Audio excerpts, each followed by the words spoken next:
Maligayang panonood po, Kareka. Ang ating tatalakayin ngayon ay tungkol sa isang action thriller film na may pamagat na Lesson Plan. Kaya sit back, relax, at simulan na natin.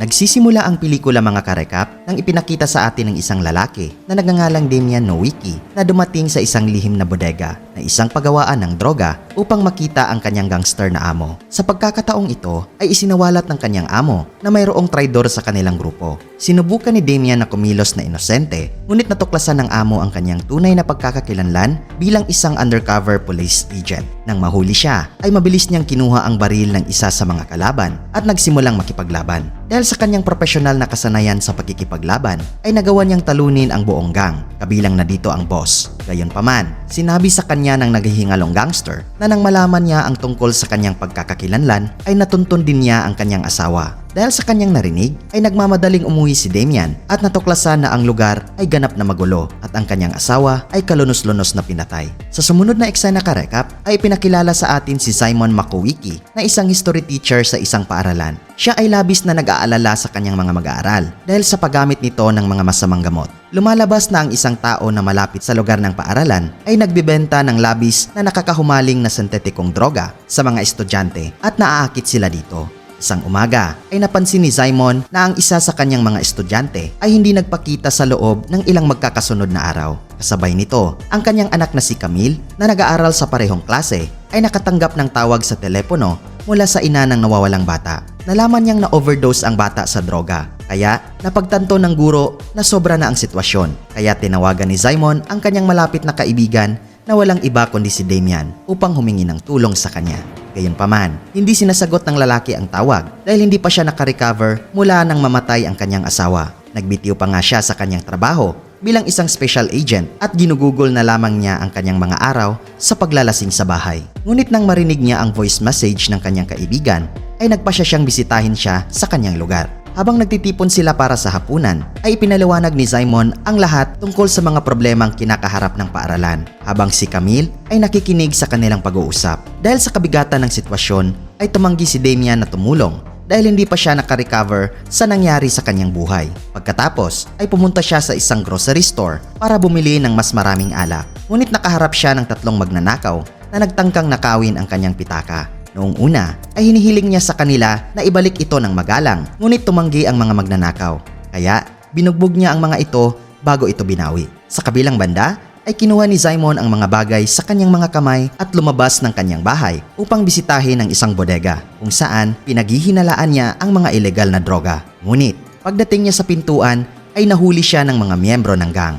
Kinabukasan ay nagising si Damian sa nakababahalang balita sa telebisyon. Nadiskobring patay na si Simon sa bodega at ang senaryo ay ginawa na parang na-frame up siya bilang isang nagbebenta ng droga na nagpanggap bilang isang guro at namamahagi ng mga ipinagbabawal na sangkap sa paaralan. Dahil sa sobrang pagkakasala at pagsisisi sa hindi pagtulong kay Simon, ay binisita ni Damian ang tahanan nito at sinubukang magbigay ng aliw sa kanyang nagdadalamhating asawa. Matapos mabuhay sa pagkakasala sa loob ng ilang araw, sa wakas ay nanumpa si Damian na babalik sa pagkilos at linisin ang pangalan ng kanyang kaibigan mula sa mga akusasyong kriminal. Sa tulong ng dating kasamahan sa police force, ay naghahanda si Damian ng ilang peking dokumento at nag-apply ng trabaho bilang isang history teacher. Sa mismong araw ng kanyang appointment sa punong guro ng paaralan, ay sinisikap ng mga nagtatrabahong kawani sa lugar na pigilan siya na kunin ang trabaho na binabanggit ang masamang reputasyon nito. Hindi nagtagal, ay naputol ang kanilang pag-uusap ni Principal Lezek na kumukuha sa kanya dahil siya lang ang aplikante. Tinitiyak din niya ang kaligtasan ni Damian sa paaralan at iginiit na kumuha siya ng pribadong security team para maiwasan ang pagpuslit ng droga. Pagkatapos ng maikling pag-uusap ay tinawag niya ang isa sa mga guro na si Agatha Kerska at inutusan siyang ipakita sa paligid si Damian.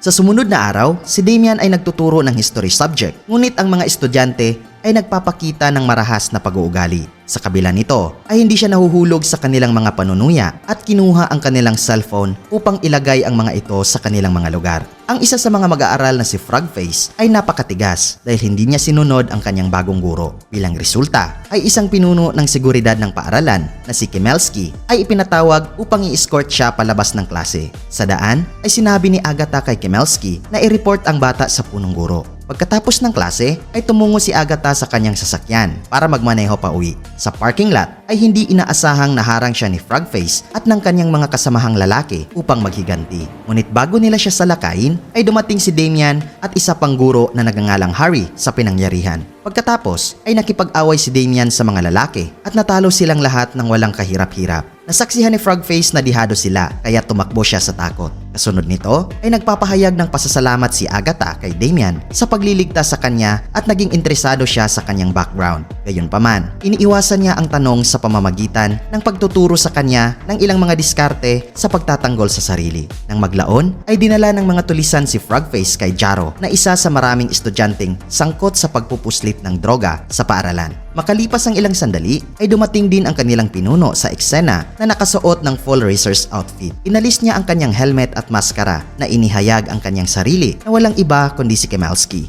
Dito ay binunyag na ang kanyang security team ay isang dahilan lamang para makapasok ang kanyang mga tauhan sa loob ng paaralan. Parehong galit sina Jaro at Kemelski kay Frogface dahil sa kanyang masamang pag-uugali. Kaya pinarusahan nila ang lalaki na binibigyang diin ang potensyal na banta sa kanilang mga ipinagbabawal na operasyon kung siya ay mahuli. Kinabukasan, sa paaralan, lahat ng mga guro ay nanonood ng footage mula sa parking lot at pinupuri ang galing ni Damian sa pakikipaglaban. Pinapataas nito ang hinala ni Kemelski kay Damian at tinanong niya ito tungkol sa kanyang pagkakakilanlan. Ngunit ang ating bida karekap ay nananatili sa kanyang kwento ng pagiging isang history teacher lamang. Kasunod nito ay pumunta siya sa silid-aralan at natuklasan niya na ang security footage ay nag-leak din sa mga mag-aaral. Kaya nagtanong sila ng isang serye ng mga tanong tungkol sa kanyang mga kasanayan at hinihiling din sa kanya na turuan sila ng ilang mga galaw. Nakuha nito ang ideya ni Damian na i-refresh ang mood ng mga estudyante kaya dinala niya silang lahat sa basketball court. Sa pagkakataong ito ay nagpasa siya ng deal na kung matatalo nila siya ay walang final exam na magaganap sa kanilang history subject. Sa eksenang ito karekap, ang mga mag-aaral ay hindi nakakuha ng kahit isang hit, ngunit nasiyahan naman sila sa nangyari. Maya-maya ay nagpakita si Camille ngunit umalis nang malaman na si Damian ang kanilang bagong guro sa history. Nang makita ito ay sinundan siya ni Damian at ipinagtapat na narito siya upang patunayan ang pagiging inosente ni Simon. Galit na galit sa kanya ang bata na nangangatwirang mabubuhay pa sana ang kanyang ama kung pumayag itong tulungan siya ng mas maaga. Tinanggap ni Damian ang kanyang pagkakamali at ipinahayag na nabubuhay din siya sa parehong pagkakasala. Pagkatapos ng kanilang pag-uusap ay pumayag si Camille na tulungan si Damian sa misyong ito. Kinagabihan, si Agatha na naaakit kay Damian ay lumapit sa kanya at inanyayahan siyang uminom. Sa kanilang oras sa isang bar ay napansin nila ang isang grupo ng mga lokal na thug na nanliligalig sa isang mag-asawang babae. Pumagit na si Damian at inihimok ang mga tulisan na pabayaan ang babae. Gayunpaman, sa halip na sundin ang babala, ang mga magnanakaw ay sumugod sa kanya na humantong sa isang pisikal na paghaharap. Dahil lasing ang mga lalaking ito, ay pinaglalaroan lamang sila ni Damian imbis na mabilis silang bugbugin na nagpapangiti sa mukha ni Agatha. Pagkatapos ay inanyayahan niya siya sa kanyang lugar upang gumugol ng mas maraming oras na magkasama. Pagdating pa lang nila ay nagsimula na silang maghalikan hanggang sa pumunta si Agatha sa kusina para kumuha ng maiinom.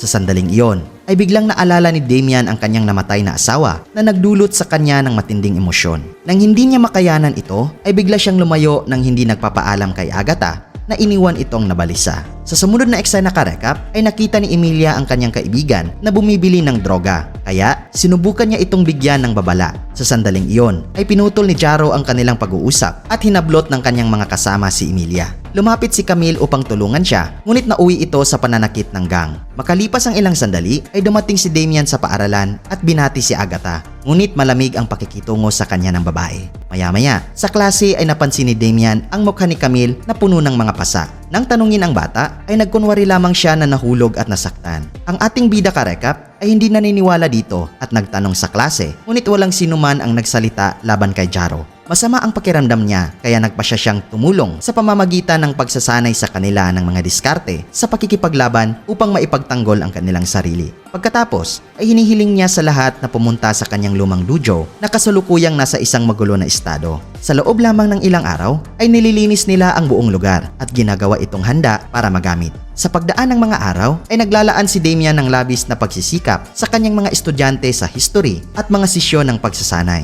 Sa gitna nito ay nahanap din niya ang lugar kung saan iniimbak ng mga gangster ang kanilang mga droga at hindi nagpapakilalang nagbigay ng impormasyon sa mga pulisya. Ngunit lingid sa kanyang kaalaman, si Kimelski ay pinagmamasdan ng patago ang kanyang mga kilos. Isang araw, pagkatapos ng sesyon sa pagsasanay, ay nanatili si Damian sa dojo para sa personal na pagsasanay. Sa panahong ito ay isang grupo ng mga lalaking nakamaskara ang lumakad papunta sa lugar at naglunsad ng marahas na pag-atake. Sa kabila ng mas maraming bilang ng mga kalaban ay hindi nila magawang madaig si Damian at sa wakas ay natalo sila. Kinabukasan ay napansin ni Damian na ang mga miyembro ng seguridad ni Kimelski ay may mga pasa sa kanilang mga mukha, kaya napagtanto niya na sila ang nasa likod ng panggugulo kagabi. Mula sa malayo ay sinabi ni Jaro kay Kimelski na mayroon siyang ideya na alisin si Damian at maiwasan ang higit pang panghihimasok sa kanilang negosyo. Sa mismong gabing iyon, si Jaro kasama ang kanyang mga kasama ay pumasok sa bahay ni Emilia at hiniling sa kanya na makipagtulungan sa kanila sa pag-frame up kay Damian. Nang tumanggi siya, ay hinawakan siya nito sa buhok at binantaan na papatayin ang kanyang ama, kaya sa huli ay pumayag siya. Kinaumagahan ay dumating si Damian sa paaralan upang hanapin ang mga guro at estudyante na nagtitipon sa pasilyo.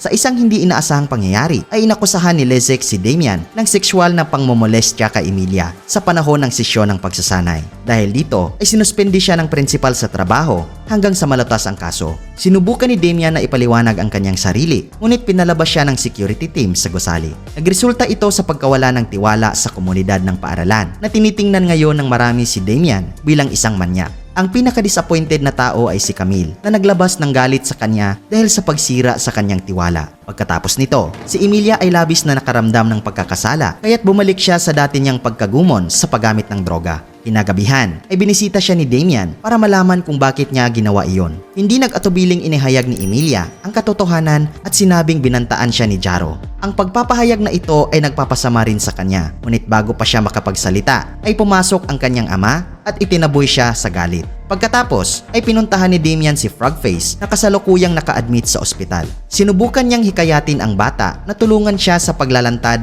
sa mga nagbebenta ng droga na binanggit din na hindi na siya tatanggapin ng mga gangster. Si Frogface na nakaramdam ng pagtataksil ng gang ay isiniwalat na ang droga ay hindi dinadala sa paaralan, ngunit sa halip ay ginawa sa loob mismo ng laboratorio. Kasunod nito ay pumunta si Damian kay Agatha upang ibahagi ang kanyang mga natuklasan. Ngunit ang babae ay ayaw makinig sa kanya. Bilang resulta ay lumayo siya, ngunit palihim niyang ninakaw ang susi ng paaralan. Pagsapit ng hating gabi ay pumasok si Damian sa paaralan at pumunta sa chemistry lab habang nagtatago mula sa mga nagpapatrolyang security guard. Pagdating doon ay natuklasan niya ang konkretong ebidensya na nagpapatunay sa on-site na produksyon ng mga gamot. Bigla siyang nakarinig ng papalapit na mga yapak na nagtulak sa kanya na magtago sa likod ng isang selendro. Pagkatapos ay nakita niya ang propesor ng kemika na si Stefan na pumasok sa silid na inihayag na siya ang namamahala sa proseso ng paggawa ng droga. Nang makalabas si Stefan ay sinundan siya ni Damian at nasaksihan ang pagkarga ng mga security guard sa isang delivery van.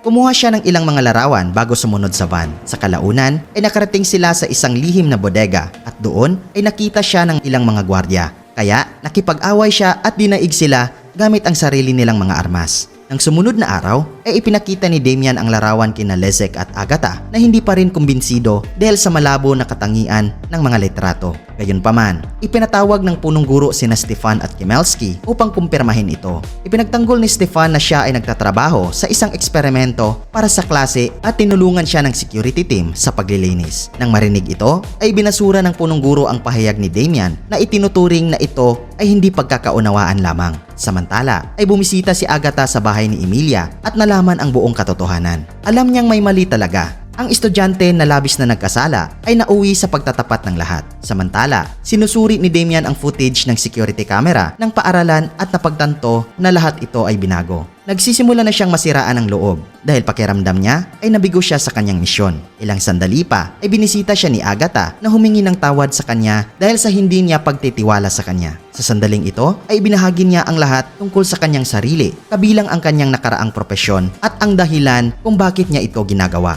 Nang maunawaan ang kanyang pananaw, ay nagpasya si Agatha na tulungan siya at nagbahagi rin sila ng isang nakakasundo na halik. Pagkatapos ay pumunta sila upang harapin si Stefan at hinihiling na ibunyag ang lahat ng kanyang nalalaman. Ngunit bago niya maihayag ang anuman ay dumating si Kimelski sakay ang kanyang motorsiklo at binaril ang chemist na humantong sa kanyang kapahamakan. Kinabukasan ay inutusan ng punong guro si Agatha na linisin ang locker ni Simon habang pinupuntahan niya si Emilia na nandoon para umamin. Sa locker ay nakita ni Agatha ang isang nakatagong notebook na naglalaman ng mapa na tumuturo sa eksaktong lokasyon ng mga gamot sa loob ng isang lihim na bodega. Nang maglaon ay bumalik sa dojo ang mga estudyante ni Damian at muling nakipagkita sa kanya pagkatapos malaman ang katotohanan mula kay Emilia. Gayunpaman, ang kanilang masayang pagsama-sama ay naantala nang makatanggap si Damian ng tawag mula kay Agatha na ipinaalam sa kanya ang isang pag-atake kay Emilia na humantong sa kanyang pagkawala ng malay. Pagdating sa ospital ay ipinakita niya sa kanya ang notebook ni Simon at nagpasya ang dalawa na imbestigahan ang bodega. Lingid sa kanilang kaalaman ay nakatitig pa rin si Kimelski sa mga kilos nila. Pagdating sa nabanggit na lokasyon ay nadiskubre nila ang isang nakaimbak na illegal na droga na nakahanda na para i-deliver. Hindi nagtagal ay napapaligiran sila ni Kimelski at ng kanyang mga kasamahan pati na rin si Leszek na sa wakas ay nahayag bilang ang mastermind sa likod ng lahat ng ito. Sa puntong ito karekap ay nagtanong si Agatha sa dahilan kung bakit niya ito ginagawa, kung saan ipinaliwanag ng punong guro na sumuko na siya sa kasalukuyang henerasyon ng mga mag-aaral na hindi nagpapahalaga sa edukasyon. Kaya naman binibigay niya ang gusto nila. Pagkatapos ay inutusan niya ang kanyang mga tauhan na paslangin ang dalawa. Pero bago iyon ay dumating si Camille at ang buong klase para tulungan ang kanilang guro sa pagtalo sa mga durugista. Ang labanan ay naganap sa pagitan ng dalawang partido kung saan nilalabanan ng mga estudyante si Jaro at ang iba pang mga kasamahan nito habang hinahabol ni Damian si Kimelski. Bilang isang profesional na manlalaban ay nagtagumpay si Damian laban kay Kimelski at kalaunan ay napatay siya. Pagkatapos nito ay nagmamadali siyang lumabas para harapin si Agatha at natagpuan siya sa kustodiya ni Leszek. Hinawakan siya ng punong guro habang tinutukan ng baril na nagbabantang sumunod sa kanyang sinasabi.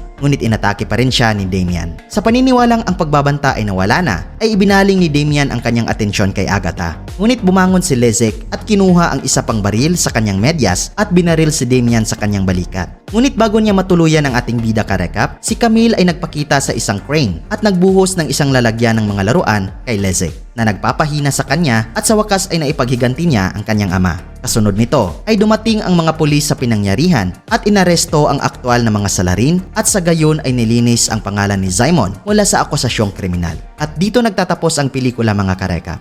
Kung nagustuhan nyo karekap ang movie recap natin ngayon, ay inanyahan kita na mag-subscribe at pakipindot na din ang notification bell para palagi kang updated sa mga susunod naming videos. Maraming salamat sa panonood. Cheers!